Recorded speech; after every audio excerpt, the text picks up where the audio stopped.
ধরো আজকে সকালে তুমি ঘুম থেকে উঠলা অ্যান্ড উঠে গুগলকে একটা কোয়েশ্চেন করলাম যে আজকে আমার এরিয়ার ওয়েদারটা ঠিক কিরকম, আর সাথে সাথেই একটা রিপ্লাই চলে আসলো। অথবা ইউটিউবে গেলাম অ্যান্ড যেয়ে দেখলাম সেখানে ঠিক তোমার মনের মতো ভিডিওসগুলাই তোমাকে রেকমেন্ড করা হচ্ছে। কখনো কি ভেবে দেখেছো এই জিনিসটা কম্পিউটার ঠিক কিভাবে করে? ও তো আমাদের ফিলিংস বোঝে না, রাইট? ইমোশনসও বোঝে না, ল্যাঙ্গুয়েজও তো বোঝে না। তাহলে এত কিছু ও এত অ্যাকিউরেটলি ঠিক কিভাবে করতেছে? ইয়েস, এটার পেছনে একটা সাইন্টিফিক ফিল্ড কাজ করছে, and that field is called natural language processing, যেটাকে ইউজুয়ালি আমরা এনএলপি হিসেবে চিনে থাকি। হ্যালো ফ্রেন্ডস, আশা করি সবাই অনেক অনেক ভালো আছো। This is Saika. আজকে আমি তোমাদের সাথে কথা বলবো এই ন্যাচারাল ল্যাঙ্গুয়েজ প্রসেসিং নিয়ে।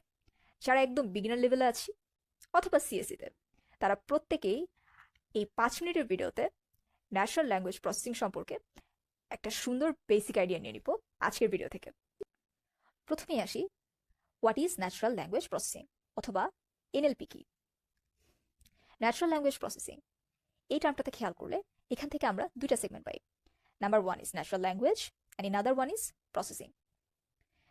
নাও, হোয়াট ইজ ন্যাচারাল ল্যাঙ্গুয়েজ?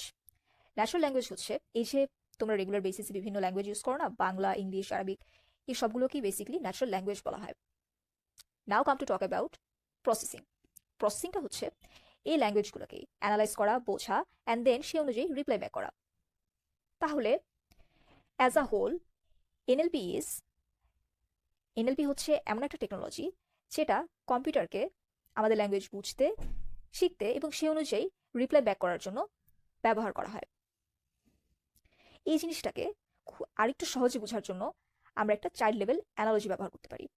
অর্থাৎ তুমি যদি চিন্তা করো একটা কম্পিউটার কিভাবে এনএলপি দিয়ে ল্যাঙ্গুয়েজ শিখছে, অ্যান্ড একটা ছোট বাচ্চা কিভাবে ছোটবেলা থেকে একটা ল্যাঙ্গুয়েজকে শিখে, এই দুটো জিনিস খুব সহজেই কম্পেয়ার করা যায়।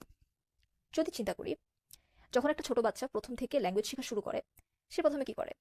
সে ওয়ার্ড শিখে, তারপর আস্তে আস্তে সে সেন্টেন্স মেক করা স্টার্ট করে, অ্যান্ড দেন সে সেগুলোকে বোঝা স্টার্ট করে, রাইট? তারপরে সে আমাদের কথা রিপ্লাই দেওয়া শুরু করে। Am I right? সো এই পুরো জিনিসটাই এনএলপি ইউজ করে কম্পিউটারকে এই প্রসেসে শেখানো হয়। বাট একটা ইস্যু আছে, সেটা হচ্ছে কম্পিউটার যেহেতু মানুষের ল্যাঙ্গুয়েজ বুঝতে পারে না। এটা আমি তোমাদেরকে আগের ভিডিওগুলোতে বলেছি যে কম্পিউটার শুধুমাত্র নাম্বারস অ্যান্ড ডেটা বুঝতে পারে, রাইট? ও কোনো ল্যাঙ্গুয়েজ বুঝতে পারে না।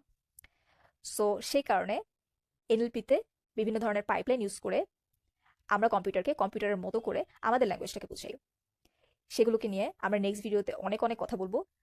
বাট তার আগে আমরা দেখব এনএলপি কি কি কারণে ইউজ করা হয়। যদিও আমরা এনএলপি সম্পর্কে অনেকেই অ্যাওয়্যার না, অথবা আগে থেকে জানতাম না যে কিভাবে বিভিন্ন সেক্টরে আমরা প্রতিনিয়তই এনএলপির ব্যবহার করছি, কিন্তু যদি একটু খেয়াল করো, আমরা রেগুলারলি চ্যাটজিপিটি ইউজ করি, যেখানে আমরা একটা প্রম্পট লিখি বা যে কোনো ধরনের কোয়েশ্চেন করলে ও আমাদেরকে ঠিক মানুষের মতোই একটা উত্তর দেয়। It feels like we are just talking to a person, not a robot. তাহলে সেই জায়গাটাতে আসলে এনএলপির ইউজ হয়, যার কারণে কম্পিউটার এত ভালোভাবে হিউম্যানাইজ করে একটা রিপ্লাই আমাদেরকে দিতে পারে।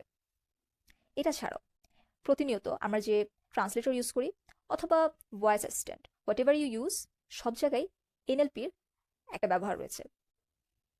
সুতরাং কম্পিউটার যেহেতু নাম্বারে কাজ করে, ও হিউম্যান ল্যাঙ্গুয়েজ সরাসরি বুঝতে পারে না, এনএলপি এই জিনিসটা কম্পিউটারকে অ্যানালাইজ করতে, বুঝতে এবং রিপ্লাই ব্যাক করতে খুবই হেল্প করে।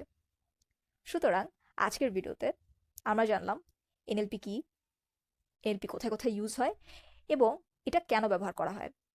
সামনের ভিডিওগুলোতে আমরা এনএলপির বিভিন্ন পাইপলাইন্স এবং আরও ডিটেল কিছু বিষয় নিয়ে আলোচনা করব। সে পর্যন্ত সবাই অনেক অনেক ভালো থাকো।